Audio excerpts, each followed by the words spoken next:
Ang digmaan ng Afghanistan at Pakistan ay lumala at hindi na mukhang pansamantalang labanan lang.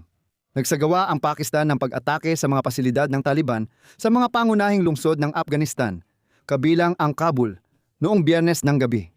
Tinawag ng Ministro ng Depensa ng Pakistan ang sitwasyon na hayagang digmaan at sinabing handa na ang mga Pakistani lumaban hanggang dulo dahil naubos na ang kanilang pasensya. Bilang tugon, nagpaputok ang mga militante ng Afghanistan sa Pakistan. Pinakakritikal ngayon, inatake ng Taliban ang nuclear testing site sa Pakistan, kasunod ng ulat ng daan-daang sugatan at namatay. Sa episode na ito, tatalakayin ko ang isang mahalagang tanong. Paano nga ba nangyari na ang Pakistan, na dating taga-suporta ng mga Taliban, ay naging pinakamalupit nilang kaaway? Ipapaliwanag ko. Ganito, sa loob ng maraming dekada, Pakistan ang pinakamalapit na kaibigan ng Afghan Taliban. Ang Islamabad ang nagtatag ng Taliban noong unang bahagi ng dekada 90. Ang Pakistan din ang nagtago sa mga Taliban matapos lusubin ng Estados Unidos ang bansa at simulan ang pagtugis sa kanila. Pero ano nga ba ang nangyari at bakit ngayon ay walang awang inaatake ng mga Taliban ang Pakistan, kung saan nakatira pa rin ang kanilang mga kamag-anak?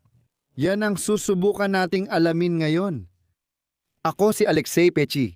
Tara, pag-usapan natin ang paksang ito. Pero bago tayo magsimula, hinihiling ko na mag-subscribe kayo sa channel na ito, mag-like at mag-iwan ng kahit anong komento sa episode na ito. Malaking tulong ito sa mga algorithm ng YouTube para maipakita ang episode na ito sa mas maraming manonood. Mag-subscribe rin kayo sa Telegram channel kong Pechi News gamit ang link sa video description. Doon namin agad inilalathala ang bagong balita. Una, paalala lang na ang Pakistan ay umatake sa mga pasilidad ng Taliban sa mga pangunahing lungsod ng Afghanistan noong Biyernes ng gabi. Tinawag ng Ministro ng Depensa ng Pakistan ang mga pangyayari na hayagang digmaan. Puno na ang pasensya namin, kaya hayagan na ang digmaan laban sa Afghanistan. Kinabukasan, inatake na ng hukbong himpapawid ng Afghanistan ang isang nuklear na pasilidad sa Pakistan at isang base militar sa lugar ng Abbottabad sa lalawigan ng Khyber Pakhtunkhwa.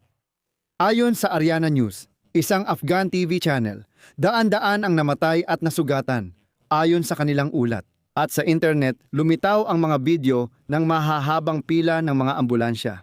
Mas detalyado kong tinalakay sa hiwalay na episode ang mabilis na pangyayari sa pagitan ng dalawang bansa, lalo na ang mga labanan. Kaya dito, hindi ko na palalawigin pa ang usapan tungkol dito. Kung di mo pa napanood ang episode, panoorin mo ito, ang YouTube channel ko. Baka gusto mong i-pause muna ang video, panoorin ang kasalukuyang konteksto, at balikan ulit ito. Pinaalala ko lang, ayon sa Afghan media, ang target ay nuclear testing sites. Nagulat din ang channel sa pag-atake sa Pakistan Military Academy sa Kakul, ang pangunahing training center ng hukbong lupa ng Pakistan. Sabi ng Afghan Ministry of Defense, isinagawa ang airstrike sa military camp malapit sa lungsod. Sa Faisalabad sa Islamabad, sa Army District sa Nowshera, military base sa Jamrud at mga target sa Abbottabad. Ang mga target na ito sa Pakistan ay inatake bilang tugon sa mga pag-atake sa Kabul, Kandahar, at Paktiya na isinagawa noong nakaraang araw. Para sa mga may kaunting kaalaman sa kasaysayan ng rehiyong ito, may tanong na lumilitaw. Paano nangyaring nagdeklara ng digmaan ang dalawang dating magkaibigang bansa laban sa isa't isa? Sa loob ng mga dekada, Pakistan ang naging pinakamalapit na kaibigan ng Taliban ng Afghanistan. Ang Islamabad mismo ang talagang nasa likod ng pagkakatatag ng kilosang Taliban noong unang bahagi ng dekada 90. Sa layuning magkaroon ng estratehikong kalaliman laban sa India. Ibig sabihin, sila ang nagpalaki sa mga Taliban na ito. Pero ano nga ba ang naging mali? Gusto ko lang banggitin na tumindi ang tensyon simula nang magsagawa ng airstrike ang Pakistan. Tinarget nila ang mga pasilidad ng mga militante ng Taliban sa Afghanistan nitong nakaraang weekend. Noong Oktubre ng nakaraang taon, sa mga sagupaan sa hangganan ng dalawang bansa, ilang dosenang sundalo ang nasawi. At noon, natigil ang labanan dahil sa mga negosasyon na pinamagitan ng Turkiya, Qatar at Saudi Arabia. Pagkatapos noon, naitatag ang isang marupok na tigil putukan at nitong nakaraang weekend, nilabag ng Pakistan ang kasunduang ito. Ang tumitinding sigalot ay kapansin-pansing kabaligtaran ng matagal ng suporta na ibinibigay ng Islamabad sa mga Taliban. Kaya ikukwento ko kung ano ang nagdulot ng ganitong pagkakahati at sigalot sa pagitan ng hindi lang basta magkapitbahay na mga bansa, kundi mga bansa at pamahalaan na dati namang sobrang lapit sa isa't isa. At kahit gaano pa ito kakatwa pakinggan ngayon, tinanggap ng Pakistan ang pagbabalik ng mga Taliban sa kapangyarihan sa Afghanistan noong 2021. Sinabi noon ni Pakistan Prime Minister Imran Khan na nilagot ng mga Afghan ang tanikala ng pagkaalipin na ipinataw sa kanila ng mga Amerikano. Masaya ang mga tao sa Pakistan sa pag-alis ng mga Amerikano sa Afghanistan at pagbabalik ng kapangyarihan ng Taliban. Gayunpaman, napagtanto agad ng Islamabad na mas hindi pala handang makipagtulungan ang mga Taliban kaysa inaasahan ng Pakistan. Ayon sa Islamabad, ang pamunuan ng grupong Tehrik-i-Taliban Pakistan, natatawagin nating mga Taliban ng Pakistan at malaking bahagi ng kanilang mga mandirigma ay nakabase mismo sa Afghanistan. Doon din umano nagtatago ang mga armadong rebeldeng naglalayong makamit ang kalayaan ng timog kanlurang lalawigan ng Pakistan na Balochistan. Lumabas na ang pagsuporta sa mga mandirigma na marahas ang pagtrato sa mga babae at pinapayagan pa silang saktan ay isang masamang ideya. Simula pa noong 2022, ibig sabihin ay wala pang isang taon matapos bumalik sa kapangyarihan ang mga Taliban at lumakas sila, biglang tumaas ang bilang ng mga armadong insidente sa Pakistan. At ang dalas ng mga pag-atake mula sa mga Taliban ng Pakistan at mga rebeldeng balok ay patuloy na tumataas. Ang Kabul naman, paulit-ulit na itinanggi na pinapayagan nilang gamitin ng mga militante ang teritoryo ng Afghanistan para maglunsad ng mga pag-atake sa Pakistan. Sabi nila, ibang mga Taliban yon, hindi kami yon. Samantala, inaakusahan din ng mga Taliban ng Afghanistan ang Pakistan na pinapayagan nitong mag-base sa kanilang teritoryo ang mga militante ng Islamic State. Itinanggi rin ng Islamabad ang mga paratang na ito. Iginiit ng Islamabad na hindi nagtagal ang tigil putukan dahil sa patuloy na pag-atake ng mga militante ng Taliban sa teritoryo ng Pakistan mula sa panig ng Afghanistan. Simula noon, nagkaroon ng sunod-sunod na sagupaan at pagsasara ng hangganan na nakaapekto sa kalakalan at paggalaw doon. Mahirap itong daanan. Такого приграничного. Ngunit dito lumilitaw ang tanong, ano nga ba ang naging dahilan ng kasalukuyang bagong alon ng mga sagupaan? Isang araw bago ang mga naganap na pag-atake nitong weekend. Ayon sa mga puwersang pansiguridad ng Pakistan, may matibay silang ebidensya ng pagkakasangkot ng mga militante mula Afghanistan sa mga kamakailang pag-atake at suicide bombing laban sa militar at pulis ng Pakistan. Inisa-isa ng mga source ang 7 planado o naisakatuparang pag-atake ng mga militante mula noong huling bahagi ng 2024 na may kaugnayan sa Afghanistan. Ayon sa mga mapagkukunan mula sa puwersang pansiguridad ng Pakistan, isa sa mga pag-atake noong nakaraang linggo sa rehiyon ng Bajaur, kung saan 11 sa mga tauhan ng puwersang pansiguridad at 2 sibilyan ang namatay, ay isinagawa ng isang mamamayan ng Afghanistan. Inako ng mga Pakistani Taliban ang responsibilidad para sa pag-ataking ito.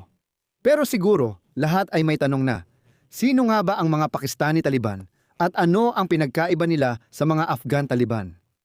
Ang kilusang Tehrik-i-Taliban Pakistan ay itinatag noong 2007 ng ilang armadong grupo na kumikilos sa hilagang kanlurang bahagi ng Pakistan. Mas kilala ito bilang Pakistani Taliban. Para hindi nabanggitin ang Tehrik-i-Taliban Pakistan, tinatawag na lang silang Pakistani Taliban. Ang grupo ay nagsagawa ng mga pag-atake sa mga pamilihan, moske, paliparan, base militar, himpilan ng pulisya at sumakop ng mga teritoryo. Karamihan sa pagsakop ng teritoryo ay malapit sa hangganan ng Afghanistan at pati sa loob ng Pakistan, kasama ang lambak ng SWAT. Dito, mahalaga rin ang simbolismo. Dahil ang grupong ito ng mga Pakistani Taliban ang nasa likod ng pag-atake noong 2012 kay Malala Yousafzai, na noon ay nag-aaral pa sa paaralan, at 2 taon matapos iyon ay ginawaran ng Nobel Peace Prize. Bukod dito, lumaban ang Pakistani Taliban kasama ng Afghan Taliban laban sa puwersang pinamumunuan ng Estados Unidos sa Afghanistan at nagkanlong ng mga Afghan militante sa Pakistan. Hindi talaga tumutol ang Pakistan sa pagtatago ng Afghan Taliban sa bansa mula sa mga Amerikano. Ngunit nitong mga nakaraang taon, ang mga Afghan Taliban naman ang tumutulong sa mga Pakistani Taliban na lumaban-laban sa mga autoridad sa Pakistan. Ano kaya ang maaaring mangyari pagkatapos nito? Sabi ng maraming analista, malamang lalakas pa ang kampanya militar ng Pakistan, habang ang Kabul ay maaaring tumugon sa pamamagitan ng pag-atake sa mga border post at pagdami ng mga cross-border raid laban sa mga puwersa ng seguridad. Факту засідки українською і партизанщина. Formal na magkaiba ang lakas militar ng dalawang panig. Ang bilang ng armadong puwersa ng mga Taliban ay mas mababa sa 200,000 katao. Ang Pakistan, sandali lang, ay may 660,000 sundalo sa kanilang sandatahang lakas at dagdag pang 300,000 pulis. Ang mga Taliban ay may hindi bababa sa 6 na eroplano at 23 helikopter, ngunit hindi alam ang kanilang teknikal na kondisyon. Wala ring mga fighter jet at aktibong puwersa ng himpapawid ang mga Taliban. Samantala, may 16 na French Mirage ang Pakistan at may Chinese fighter jets din sila. Sa kabuuan, may humigit kumulang 400 eroplano at huwag kalimutan, ang Pakistan ay mayroong sandatang nuklear.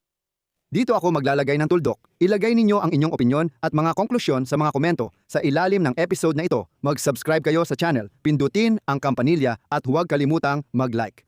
Kung naging kawili-wili at kapaki-pakinab ang episode na ito, hinihiling ko ang inyong suporta sa channel sa pamamagitan ng donasyon o sponsorship. Mag-subscribe gamit ang mga link at detalye sa paglalarawan ng video na ito o sa pamamagitan ng QR code sa inyong mga screen. Hanggang dito na lang. Ingatan ninyo ang inyong sarili.